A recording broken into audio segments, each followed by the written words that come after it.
We Adventists have no power and no answer to pornography and why that matters. Several years ago, the president of the church published this video right here. And when the president has to come out and publicly talk about this, it's because our leadership knows it's a very real and serious problem, not just out in society, but even within our own church. He himself said this, quote, is a problem infecting the world, and unfortunately, it also exists even within the church. Satan is seeking to trap people, especially young people, into this vicious and terrible vice. Porn use has become rampant. It affects men and women of all ages. It doesn't stop at the church doors. Silence and shame only perpetuate the cycle. We cannot be silent about this. Of course, we can agree 100%, but I want you to pay careful attention to what he says next. Quote, we must find ways to help them deal with the destructive and harmful effects resulting from pornography. With whose help? With God's help, we will make a difference in their lives and help the healing process to begin. The big problem is that although our leaders say we must find ways to respond, we still have nothing. We have no power. We have no answers, no solutions, nothing. When leaders at the GC say we must find ways, it's because they don't have any ways. Now, I wish that they did have ways. I wish that they did know what to do, but they don't know what to do. He says that with God's help, we will make a difference, but the very best that we can do is basically say, don't do it, and cite some statistics. But this doesn't help anyone because the problem still remains, and it's getting worse. Elder Wilson cited the Adventist public statement here from 1990, admitting that porn is destructive to families and marriages and society. But this was way back before the internet. In a documentary about this phenomenon, the former editor and publisher of an adult magazine made the comment that with the rise of high-speed internet porn, quote, the age of innocence was over. However, even before this, church leaders recognized that porn was doing serious damage, but that was 35 years ago and they still have no answers and no solutions. This is arguably one of the greatest evils in society, and our Adventist church is completely powerless and helpless. We say that God will help us, but where's the help? Why is God not helping us? Marriages and families and souls within our church are being destroyed, and we are not getting any help. Why is that? Are we supposed to believe that God performed mighty miracles to save his people from the Philistines, but won't do anything to help his church being poisoned by pornography? Are we supposed to believe that God did great wonders to deliver his people from the Egyptian army, opening the Red Sea, and that are we supposed to believe that God sent one angel to destroy 185,000 Assyrian soldiers in just one night, but can't be bothered to help marriages and families within his own church being ruined by porn? True story. Several years ago, I was invited to be the speaker at an Adventist church in a very big city in a Western country. And during the sermon, I said something negative about porn. And afterwards, the young adults and youth asked me to talk more about it. And while doing so, one of them asked the question very innocently, but how can we learn how to have sex without porn? We're living in a generation where youth in our own church, they think that we actually need porn to learn how to have sex. For those of you who are curious, I answered the question by saying that I knew something very intimate about their grandparents and great-grandparents, that I knew something very intimate about all their ancestors, and they being curious said, well, what is that? And I said, all of your ancestors learned how to have sex without using porn, and they succeeded in having sex. And we know this for a fact because you are here today.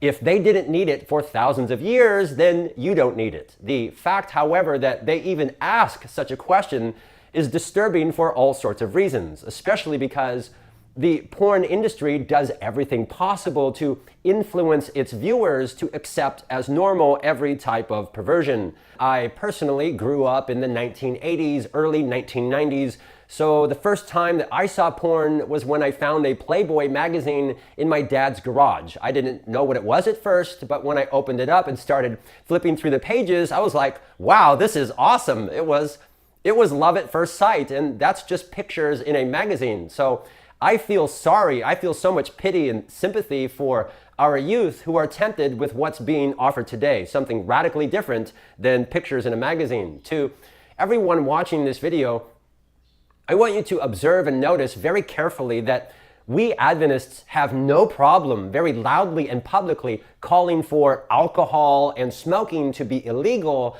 But to my knowledge, you can't find anybody anywhere calling for pornography to be illegal. You notice that? Isn't that weird? Ask yourself the question, why? Pornography is a very real existential threat to public health and to the well-being of society. Even in their own statement, church leaders admitted, quote, "A society plagued by plunging standards of decency, increasing child prostitution, teenage pregnancies, sexual assaults on women and children, drug-damaged mentalities, and organized crime can ill afford pornography's contribution to these evils." And that was way back in 1990. It has become, of course, much worse. And yet still, nobody in Adventism calls for porn to be illegal. Why? It's fully within the government's God-given authority and duty to protect its citizens. Because porn so damages the public health, it is the duty of the government to make pornography illegal. Now, unfortunately, such is the condition of our church today, especially in Western countries like the USA, that to say such a thing, there will be people in the audience who respond and say, if you make something illegal, it will not stop people who really want to do something. But that is completely absurd, because if that's true, then we should just abolish all laws against robbery, rape, and murder, because such laws don't stop people who really want to do these things. Of course, we need laws. Elder Ted Wilson and our leaders stand in the pulpit and tell us how very bad porn is for our health and society, and they're right. And they tell us that we must do something, but then they don't do anything, because what can they do? Nothing. It's legal. It's everywhere. All they can do is stand there in the pulpit and repeat statistics. 35% of this and 78% of that. But so what? Repeating statistics doesn't do anything to help people who recognize the problem. The Bible says that the wicked will not rule the land of the godly, for then the godly might be tempted to do wrong. We are being ruled over by the wicked. Our neighbors and fellow men who we are supposed to love are being hurt. Our church is being damaged. Families and marriages and souls are being ruined. And the most highly educated and experienced people in our church can offer nothing. Unfortunately, one reason why you never hear anyone call for porn to be illegal is because in order to justify our support for abortion, the Adventist Church has adopted a completely perverted and unbiblical new theology that the government must allow these evils. This false theology to support abortion has compromised and hamstrung our ability to respond to other evils. Our church and society is being destroyed and polluted, but we can't do or say anything because we are prisoners of our own false doctrine. However, what's really nice about this topic, pornography, is that there is no division in our church. To my knowledge, hopefully, all Adventists everywhere in every country and culture, again, to my knowledge, think that porn is wrong and that we should not use it. But the problem is that nobody has an answer. If there is any division or difference, it is over theology, which can be illustrated by separating this into two camps. Suppose, for example, that we take all of the evil in the world, all of the evil in all its forms, and suppose that we somehow have the ability to quantify the evil or to objectively measure it, and we find that there are, let's say, 432 units of evil. Camp number one are Adventists who believe that evils like pornography are going to get worse and worse. These evils are going to get stronger and stronger and destroy more and more people. This is God's will by way of allowance. There are 432 units of evil, and it will grow and get worse. Next, 440 units, then 500 units, and so on. Camp number one says there is nothing that we can really do about it. Because of the great controversy, God has allowed Satan to increase evil everywhere. We just have to sit and wait until Jesus returns. Camp number two, however, are Adventists who believe that, well, yes, there are 432 units of evil. This does not mean that it cannot be reduced to, say, 386 units. Yes, there is a great controversy. Yes, people have freedom to choose, but this does not mean, it does not therefore follow that Satan has unlimited freedom to ruin everyone, that there is nothing that God's people can do to push back the tide of evil. Will there be evil until Jesus returns? Yes, of course. But it does not therefore follow that it must be unlimited with no response. Notice that when it comes to slavery or smoking or alcohol, Adventists have no problem adopting the position of Camp 2. But with pornography, suddenly many people switch to Camp 1. But this causes a huge problem because it reflects upon the character of God. This assumes that the character and will of God is such that when his own people, forget society for a moment, you can set that aside, when his own people are being inundated with a flood of evil, there is nothing that they can do to protect themselves or push back against that evil. In June 2019, Christianity Today wrote, "Porn appears to be overrunning Christian cultures." You think? Adventists, like other churches, we are being overrun and we are powerless. We have no answer and no solution. And here is where I object, because I don't feel it should be this way. I can't speak for everyone who watches this video, but when I read the Bible and when I consider the times in which we live today, I believe that God is just as much willing to help us today as he did when his people were troubled by the Philistines. In the story of Gideon and also the story of Jehoshaphat, God caused the enemies to fight among and to destroy themselves. And I think to myself, why wouldn't God do something similar today? In December of 2023, I published this video right here, specifically calling for porn to be illegal and, importantly, inviting people to pray with me about this. And unfortunately, after over a year, I have to report that not even one single person contacted me asking to join in prayer that this should be illegal. Not one. Now, that's for your notes.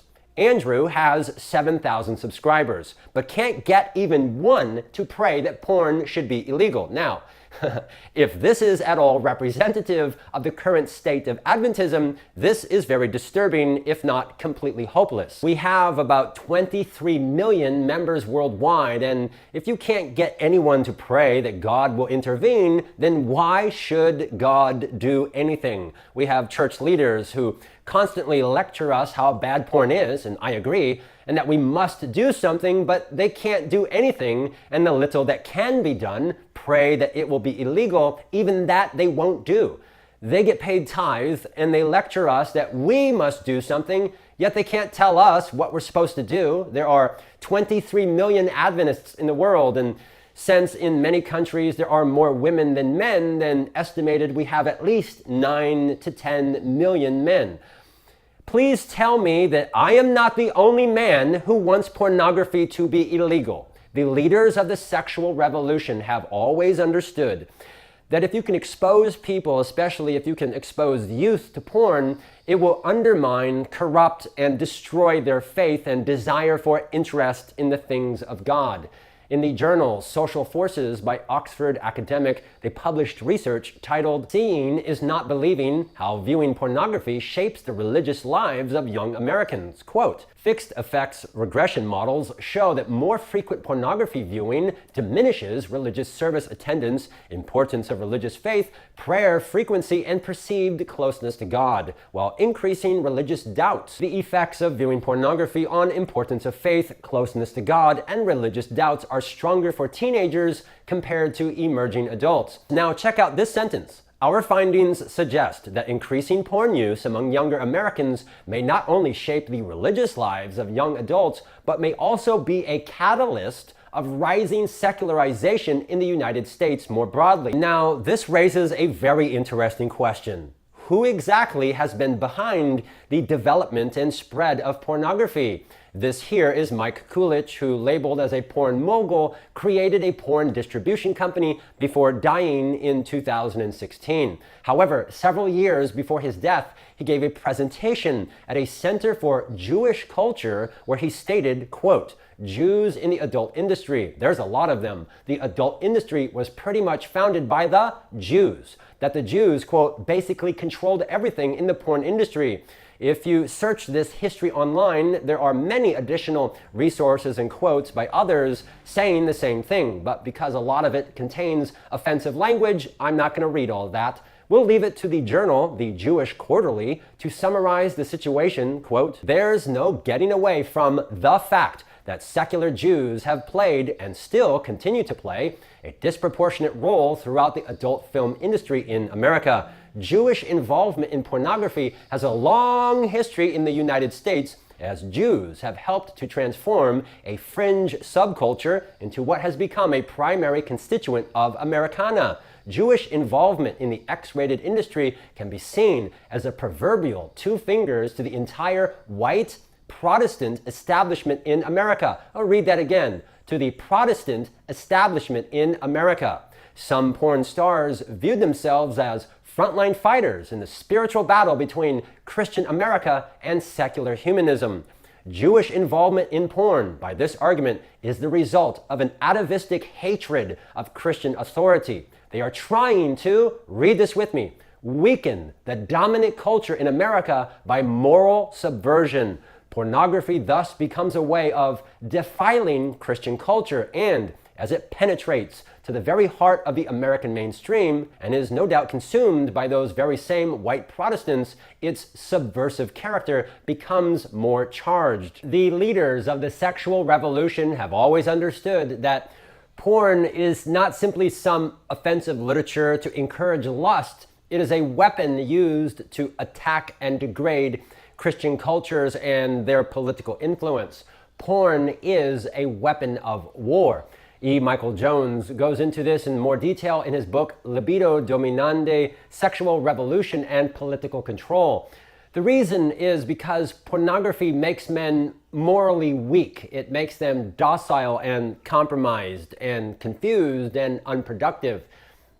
And if that history wasn't interesting enough, check this out. When the famous man with the mustache from World War II wrote his book Mein Kampf, he was criticizing the actions of this particular group of people and wrote the following: "The fact that 9/10 or 90% of all the smutty literature, artistic tripe, and theatrical banalities had to be charged to the account of people who formed scarcely 1% of the nation, that fact could not be what? Could not be gainsaid. It was there and had to be admitted." So take a moment to appreciate this. Hitler was upset that the self-proclaimed God's chosen people were responsible for almost all of the smutty literature, and people say that he was wrong, yet 80 years later, the very people he criticized now openly admit that yes, it is a fact that they are responsible for all this smutty literature. The Adventist Church has an official statement on sexual behavior voted here in 1987 that states, quote, "With the aid of many films, televisions, video, printed materials, the world is being steered on a course to new depths of shame and depravity." Well, Mr. and Miss Adventist, guess which group of people are doing this? I'll give you a hint, it's not the Amish. Highlight and underscore this word steered. This is very deliberate and intentional. Societies, especially those countries with a Christian history, are deliberately being steered in this direction. Decades of misery, addiction, and the destruction of society, and although Adventists complain how bad it is, they won't even call for it to be illegal, and they can't be bothered to even pray about it. Personally, I like this topic in the sense that it represents what I see as a Goliath for our age. This presents us with a great opportunity. I want to pray that this will be illegal, or that God will intervene, if for no other reason that we are damned if we do nothing. The wicked will not rule the land of the godly, for then the godly might be tempted to do wrong. We are ruled over by the wicked, and the godly are in fact tempted 24 hours a day, 7 days a week to do wrong. Again, our church is being hurt by this, but we are powerless. We have no answers, no solution. Our leaders lecture us that we must do something, but they have no idea what to do. If we do nothing, it's only going to get worse, so why not, at the very least, begin praying about this? Here's my idea and contribution. If church leaders really believe that this is as bad as they say it is, then they should sponsor a prayer conference to pray specifically that God will heal our land, make pornography illegal, and destroy the power of the porn industry. I think that porn is in some ways actually worse than many other evils like abortion, because in order to address these evils, you need men in society with moral fiber. But porn destroys your moral fiber and backbone. It desensitizes your conscience. It disconnects you from reality because, by definition, that's what it is. It is fantasy. Take for example the biblical story of Jacob, who had to work for 7 years to get his wife. He has to go to sleep early and wake up early to work hard. He has to be on his best behavior. He has to dress well and be aware of the people and culture around him so that he can succeed in the community. He has to practice integrity and prove his worth so that he can win the prize of marriage and thus sexual fulfillment and build a family. If, however, we just give Jacob porn, he doesn't need to do any of that. He can just check out of reality because he has already achieved the goal in a fantasy world. And what's worse, again, highlight the word steered. People in the pornography industry are deliberately manipulating the algorithm so that people are exposed to more and more perverse forms of sex because they know that this breaks down and changes the morality of the viewer. As reported here, people in the porn industry admit to inserting gay and trans themes into mainstream porn in order to convert straight heterosexual men.